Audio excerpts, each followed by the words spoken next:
اللہ کے محبوب علیہ السلام کے ایک صحابی گھوڑا فروخت کر رہے ہیں، تو ایک صحابی اور آئے تو انہوں نے کہا کہ گھوڑا بیچتے ہو؟ کہا ہاں بیچتا ہوں۔ کتنے کا؟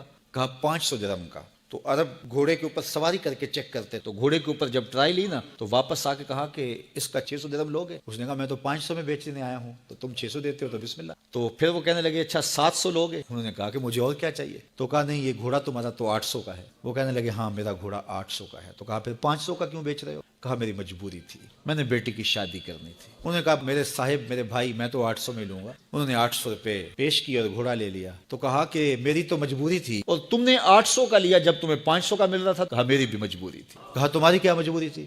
کہا میرے رسول کا فرمان میری مجبوری تھی۔ کہا کیا رسول اللہ کا فرمان ہے؟ کہا ہمارے رسول نے ہمیں سودا خریدنے کا حکم دیا ہے، کسی کی مجبوری خریدنے کا حکم نہیں دیا۔ جو ساری زندگی لوگوں کی مجبوریاں خریدتے ہیں، پھر ایک وقت آتا ہے کہ یہ مجبور ہوتا ہے اور اس کی پراپرٹی کوڑیوں کے بل بک رہی ہوتی ہے۔